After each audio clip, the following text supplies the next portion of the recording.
Suspense.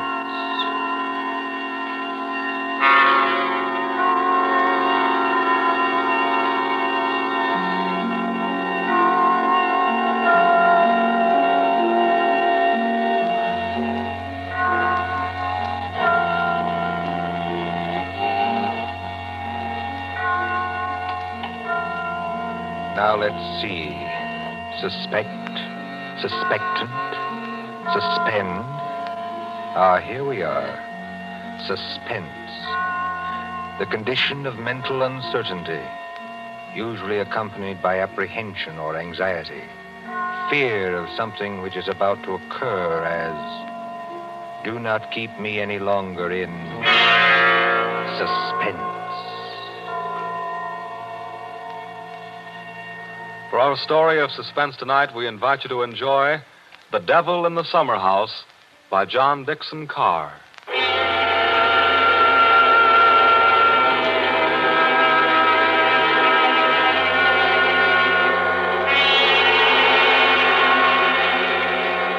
Somewhere along the Hudson, perhaps not far from Tarrytown, there is a modest house in its own grounds. Behind it, in a spacious garden, stands a summer house of evil memory. More than 25 years ago, a man shot himself, or at least died, in that summer house. They found Major Kenyon with a scorched bullet hole in his head and the weapon beside him. But we are in the present now.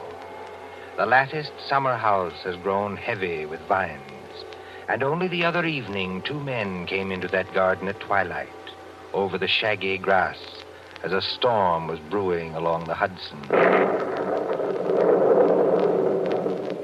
2 men, the lawyer from New York. Who's there?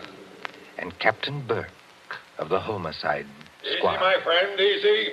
I was just going to ask you the same thing. My name is Parker. I'm an attorney. You're not Captain Burke. Yeah, the very same and no other. I thought I recognized you, Mr. Parker. Must be something important to bring you so far from New York at this time of night. I was in Tarrytown anyway. I thought there'd be a housekeeper here, but I don't see any lights. You've got business here? Yes, in a way. Have you? I don't know. I'll tell you better after you tell me what brought you to a place that no one has lived in for 10 years. Tell me, Captain. Did you ever get an anonymous letter from a dead man? Did you? No, I can't say I did. The letter's anonymous. How do you know the man's dead? Because they're all dead. Every last one of them. Dead and under the ground, where they can't be hurt any longer. Look. There's the summer house where Jerry Kenyon used to work. There are the windows of the library and the dining room.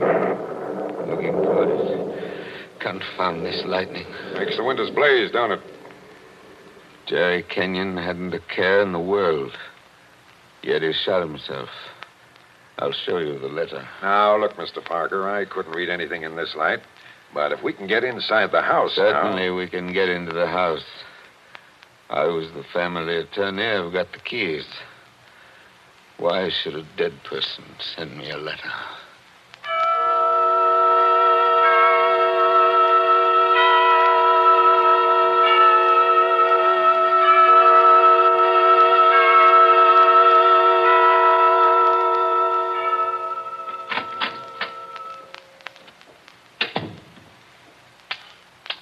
No lights working, eh? But you got a flashlight, I see. Came here prepared for anything, eh? This is the library. There were always candles on the mantel. Yes, there they are. Have you a match, Captain? Yes, I'll light them. That's better. Same old heavy furniture.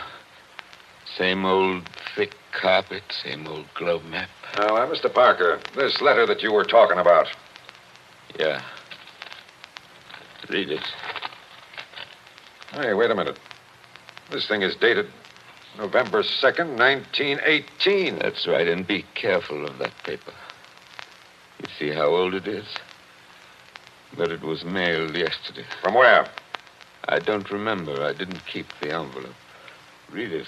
Dear Joe. In case you didn't know it, I'm Joe. Dear Joe, if you want to know how Major Kenyon really died... But we know how he died. It was suicide. Are you sure it was? Whoever wrote this letter doesn't seem to think so. If you want to know how Major Kenyon really died, look in the third drawer of the desk in the library. Press hard at the back of the drawer. Yours very truly. It's not signed. That's right.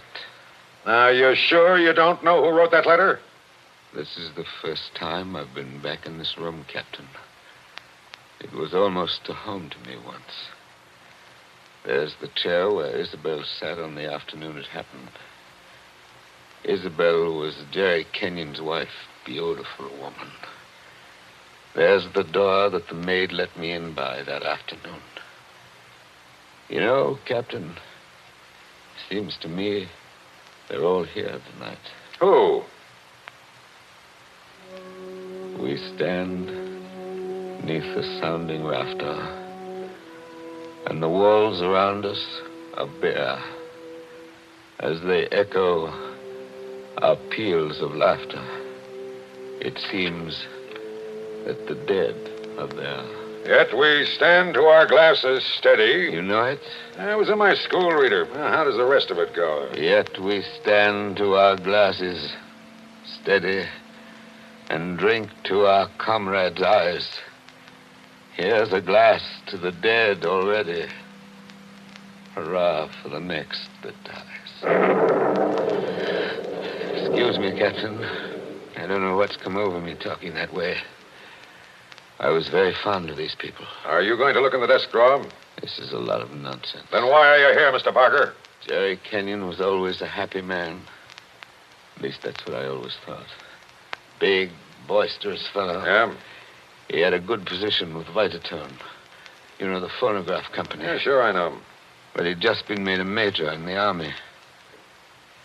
1917. There was a war on then, too, if you remember. I remember. To make the world safe for democracy. Old days. Old heartaches. Old memories. I remember that blazing hot day in August when all the windows were up. I remember this room. And Isabel, that was Jerry's wife, sitting in that chair, knitting.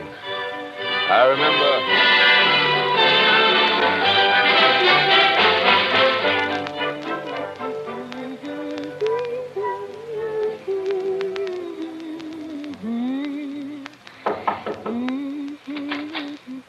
Oh, yes, Kitty. What is it? There's a man to see you, Miss Kenyon. He says his name's Parker. Yes, I'm expecting him.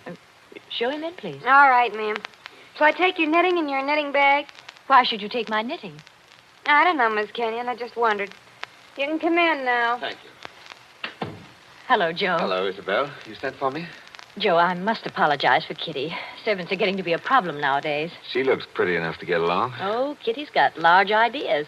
She wants to go on the stage, if you please, and do imitations, like Miss Draper. If she only knew how hard it was acting all your life. Isabel, you've been crying. I have not. At least, Is that why you sent for me? I've missed you. You haven't been here in over a week, Joe. I had an idea Jerry was getting a little tired of having me around this house. Oh, no, Joe. Why, Jerry... Yes, what about Jerry? I wish I knew, Joe. That's why I wanted you here. Where is he, by the way? I want to say goodbye to him before he leaves. He's probably out in the summer house where he works with all those papers. He's got a lot of work to catch up with. He's going overseas tomorrow. Yes, I know. He's out there. He's been out there all day. His last day here, and I've been alone. That sounded like a shot. Yes, it was a shot, Joe, In the house. dear. Doesn't seem to worry you. It's only Paul, Jerry's brother, Paul. Oh, thought you'd gotten him off your hands for good. Jerry asked him out. He got here 2 nights ago. That doesn't make it any easier for you, does it? No, I don't mind. Jerry's fixed him up with a pistol range in the cellar. Paul's a terribly bad shot. Not like the rest of us. You don't seem to like it, Joe. Shall I have Kitty go down and tell him to stop? No, it's bearable. As long as he keeps away. Poor Joe. But, about Jerry, who is it this time? Joe, Jerry's been home 5 days on leave from camp. Well, never mind what camp. But he spent 4 evenings of those 5 with that Fisk woman. Diane Fisk? The redhead with all the money? Oh, she got money? Well, She must have some attraction then. Please understand me, Joe. It's not that I'm jealous any longer. It's just no, that of course not. Jerry goes his way and I go mine. I may not be without admirers myself, if it comes to that. You've no idea how true that is, Isabel. No, I was thinking about Jerry. He may not always be lucky. He may meet some girl who's not as broad-minded as I am. And then when he gives her the go-by... Paul must be getting really furious down in that cellar. He's not hitting anything. You must be using a lot of ammunition. Now, your trouble, Joe, is that you're too much of a gentleman. And if you really want to see Jerry, there he is now. Where? Just standing in the door of the summer house. Look out the window. Infernally bright out there. Doesn't he look noble in his new uniform? Sam Brown belt and revolver and everything. Look how he turns around and waves his cap at us. Like a real soldier. Real soldiers don't exactly wave their caps, do they? He does. Jerry? Jerry! Hello there. Jerry, Joe Parker's here. Who? Joe Parker. He wants to see you. Well, give him a drink or something. I'll be up in a minute. Into the summer house again. Not a care in the world, has Now, he? listen, Isabel, you've got to slow down. You'll be crying again in a minute. Come on over here and sit down. Light hurts my eyes, that's all. Well, then we'll just pull these blinds. We'll still be able to see it. There, how's that? It's better, thanks. Now, can Joe. I get you anything? Oh, no, you heard the Great White Chief's orders. I'm to get you something. What'll you have, Joe? A highball? Don't bother with that. Oh, it's no bother. Everything's out in the dining room here. The iceman didn't deliver today of all days, so I'm afraid I can't give you any ice. I read in the paper yesterday that we're likely to have automatic ice boxes any day now. Things that freeze ice by electricity or something. Do you believe that, Joe? I doubt it. Listen, Isabel. Here you are. It's not cold at all. It's the best I could do. Thanks very much. What I wanted to say was, couldn't you get that brother of yours to give up practicing now? Hasn't he done his good deed for the day? Yes, maybe he has. I'll ring for Kitty. You don't have to call me, Miss Kenyon. I'm here. Oh, yes, Kitty. What is it? It's only to tell you there's another visitor. This time it's a woman. Lady Kitty. Call her a lady, please. Well, maybe. She says her name's Diane Fisk. Diane Fisk, that's Jerry. Kitty, tell the lady I'm not in. Lady. She's a fine lady. I don't want to intrude, my dear. I don't want to intrude. Anyway, it's too late, Miss Kenyon. She's coming down the hall now. My dear Mrs. Kenyon. How do you do, Diane? This is a friend of ours, Miss Fisk, Mr. Parker. Oh, now, I don't want to intrude, really, I don't. I wouldn't have intruded for worlds, especially on a day like this. Isn't it awful? But your husband simply insisted, my dear Mrs. Kenyon. He simply wouldn't take no for an answer. I'm sure he wouldn't. Do you know what he's brought from his office as a surprise? No. A phonograph recording machine. He's going to let us use it. So that we can all hear ourselves talk twice. How nice. Heaven's name, can't somebody stop that firing? Don't fly off the handle. Take it easy now. Kitty, Yes, ma'am. would you please go down the cellar and tell Mr. Kenyon's brother he's driving us all crazy. Tell him to stop. Yes, ma'am. My dear Mrs. Kenyon, I do hope I haven't offended you in any way. I know I'm a silly little chatterbox. They say people who have red hair often are. Because at your age, you must find the heat very trying. Don't you think we'd all better sit down? I I was very much interested in what Miss Fisk said about a phonograph recording machine. Mrs. Kenyon was just talking about a machine to make ice. Yes. Isn't science wonderful? But I do think it was mean of Major Kenyon to invite me out here and then go and fall asleep in the summer house. Did you say fall asleep? Yes, of course. How did you know? Well, I came up the back way and I saw him in the summer house with his head forward on the table, taking a nice little snooze. That's very queer. Of course, you couldn't see much except in the bright light of the door, but I think I saw him there. I didn't disturb him, naturally. But I think I'd better disturb him. Oh, now, please don't trouble on my account. The fact is, my dear, I don't altogether trust myself in this room. A woman of my age has to conserve her strength, you know. So if you'll just excuse me. Well, of course, if you... Oh, dear, I just can't think what I'm always saying because I have the best intentions in the world, Mr. Barker, but... Parker. Oh, yes, Parker, but I do somehow manage to offend people being so dependent and everything. Except the men, of course. I couldn't offend you, Mr. Parker. Now, could I? Madam, I'm not sure. Well, of course, the person I really came to see was Paul, Mr. Kenyon's brother. He's a little young, of course, but he's joining up next month, and I think we should all do our bit, don't you? He has such a pleasant personality. I think he likes me. Why, if he walked in at that door this minute... Now, how am I ever going to get any place? Someone's always interrupting my revolver practice just when I'm getting to the point where I can... Oh. Why, Paul...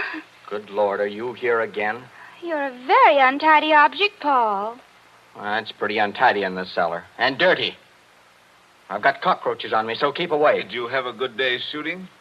Swell. One of the best. Hit the target?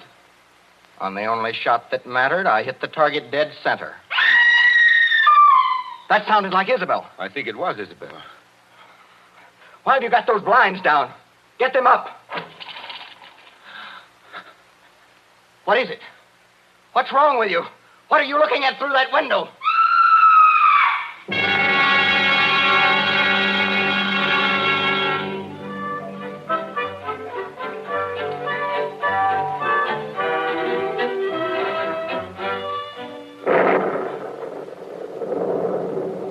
That was 25 years ago, Captain Burke.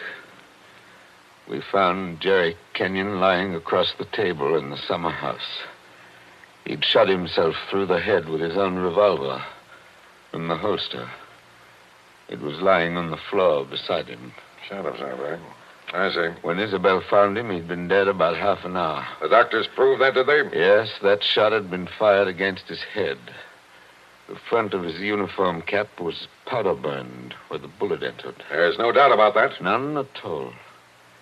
We never noticed the real shot Because that young lad was shooting off guns like a maniac in the cellar. Precisely. Now they're all dead. By accident, illness, they're all gone. Isabel Kenyon died less than a year afterwards. I think she died just because she was so fond of Jerry. I suppose you've guessed my little secret. Oh, I think I can sort of read between the lines. You were in love with Isabel Kenyon, weren't you? Yes. Well, these things happen. I never let her see it, you understand? Women know, pretty generally. So, they're gone. The youngest of them. And I'm left alone with old tunes, old ghosts, wondering why the fellow ever killed himself. Why? Why? And this morning, out of a clear sky, I get a letter saying, if you want to know how Major Kenyon really died, look in the third drawer of the desk in the library. But I tell you, we know how he died. Well, aren't you going to do it? Naturally. I've got a key somewhere here that fits the drawer. Now, listen, Mr. Parker. In my father's country, in Ireland, they got a saying that when a man's going to commit suicide... I thought of doing that, too. Then the devil comes in and takes him by the hand and talks to him. They say you can see the devil as plain as I see you, just before you pull the trigger. The devil must have been in the summer house that afternoon, then. Oh, no, he wasn't. What do you mean? Major Kenyon didn't kill himself. He was murdered. My dear Captain Burke, the police covered all that at the time. Everybody had an alibi. They did they? Well, think of what I've told you. Isabel and I were together all the time. Paul, her brother, was shooting off guns in the cellar. Yeah? Diane Fisk. Yeah, what about her? Her chauffeur who drove her there swore he saw her walk straight up to the place. She passed the summer house, but didn't stop there. Well, that checks. Even Kitty, the maid, could prove she'd never stirred out of the house until just a minute or so before Isabel went herself. Oh, and why did the maid have to leave the house at all? She was taking Jerry the black coffee he drank every afternoon. He'd already been dead half an hour then. And that, my dear Captain, disposes of everybody. Well, now listen, Mr. Parker. You're a good guy, and I'm not going to hold out on you any longer. You see, I say Major Kenyon was murdered because I know he was murdered. By an outsider? By one of the people in the house. That's impossible. Is it? Well, why don't you open that desk drawer and see? What time is it? It's 7:45. 7:45. And I haven't got much time. For what? Holy St. Patrick, will you open that drawer? If it's waited 25 years, my friend, it can wait a minute more. I've got the keys somewhere in this bunch of keys. Everything the same. Paul never altered what he inherited. Same old desk, same old phonograph. Same old... I think this is the key. Yeah, it opens. There's nothing here except one or two old newspapers. Everything very dirty. The letter says to press hard at the back. Have you tried that? Doesn't seem to. Yes, by George, it does work. Well? There seems to be a movable back on a hinge. Well, what's inside? Some sort of flat brown paper parcel sealed with wax. And about as dirty as it can get. Open it, man. Open it. I'm going to. It's a phonograph record. There's a plain white label. Something on it written in pencil. I don't see too well nowadays without my glasses. Here, give it to me. I'll read it to you. Go on. A record of how I killed Jerry Kenyon. Say, don't you get it, Mr. Parker? This is the real goods. The murderer's going to tell us his own story 25 years later. Be careful. Whatever you do, don't drop it. Well, you seem to be interested enough now. I don't say I'm not interested. I say I can't believe it. You know, when you were talking about the dead coming back and that kind of thing, you sure started giving me goose pimples. But that's just what it is, a dead person.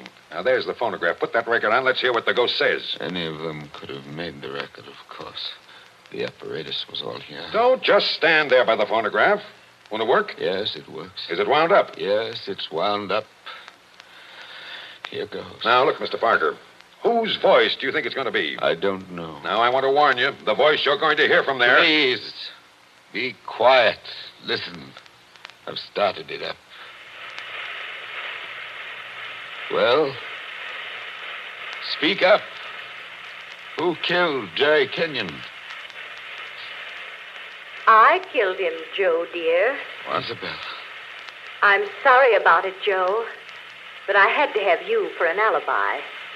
And you were so terribly easy to It's fool. only a phonograph record, man. Don't look at it as if it was alive. You said you and I were always together, Joe, but that wasn't quite true. I left you to go into the dining room and mix a highball, remember? Yes. And I was carrying my big knitting bag. Remember that, too? And there was something else in it besides knitting. I'm an awfully good revolver shot, Joe. I told you we were all good except Paul. And the back windows of the dining room faced the same way as the back windows of the library. Thank you, Isabel. Thank you. Jerry was in the summer house. I made a sign to him from the window, and he came to the door there. In bright sunlight, 50 feet away. True again, Isabel. True Joe, again. don't you know what August heat is in a wooden summer house? Didn't anybody see that no man would be wearing a cap inside on a day like that? Jerry had taken his cap off before he went into the summer house. We saw him do it. He was bareheaded when he came to the door. So I lifted the revolver and shot him through the head. Then I dropped the gun back in my knitting bag and went back into the library with your drink. Isabel. Don't talk back to the thing, There man. was You'll drive me something else screwy. in my knitting bag, too. I had to use it. It was a duplicate of Jerry's army camp with a powder-burned hole already fired through it in the place I wanted. Very clever of you, Isabel. So I've been the goat for 25 years. I waited for some time and then slipped out to find the body. I fitted the new cap over Jerry's head in place where it ought to go. I put the old cap in my knitting bag. I took his revolver out of the holster and kept it. The gun that I'd used, I dropped on the floor beside him. So I proved it was suicide. You see? You proved it to me. Joe, listen, I'm very sick. They tell me I'm going to die. You are dead. Joe, I'm afraid. I'm going out in the dark, and I don't know what's there. Don't go away, Isabel. Come Joe. on. Just for a minute. Okay, I've had just about enough of this. Joe, I want you to tell everybody about it. I want you to tell them how a poor, crazy woman couldn't stand that man any longer, and how... There. It's cut off, and it's going to stay cut off. Thank you. I've heard about enough, too. But you can't arrest her now, my friend. You can't arrest her now. After hearing that, I'm not going to arrest anybody. Tell me, Captain.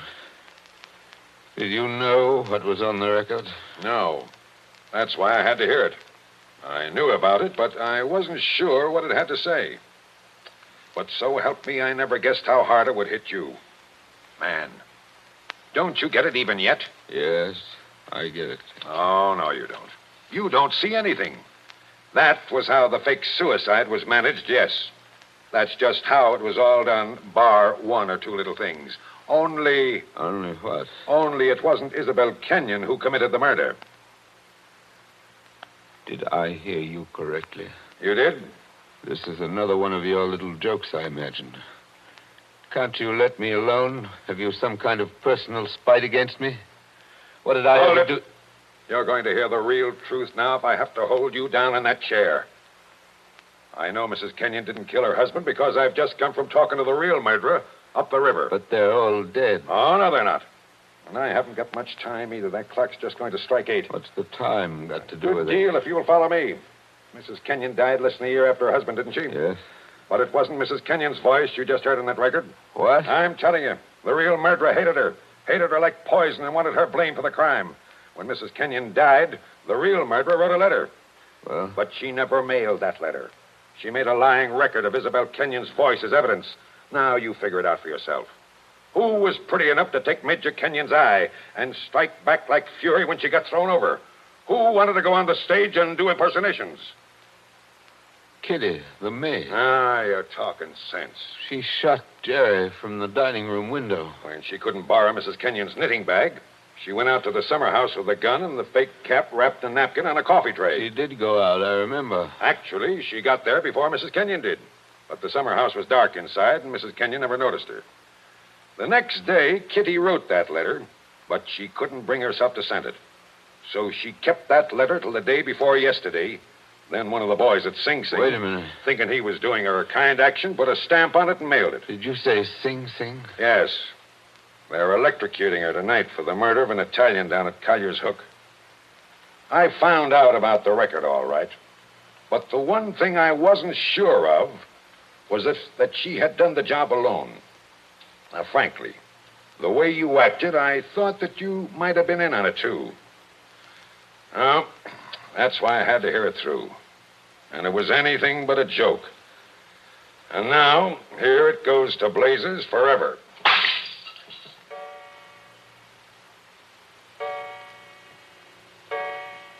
Eight o'clock. Now she's dead.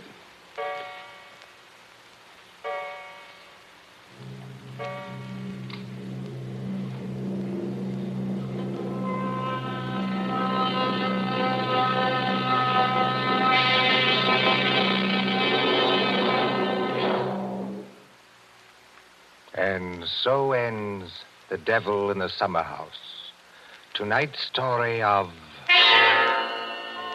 Suspense.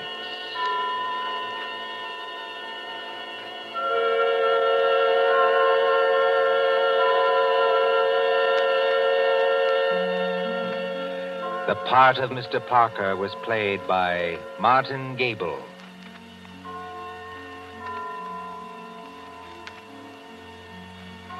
Again next Tuesday at 9:30 p.m. Eastern Wartime.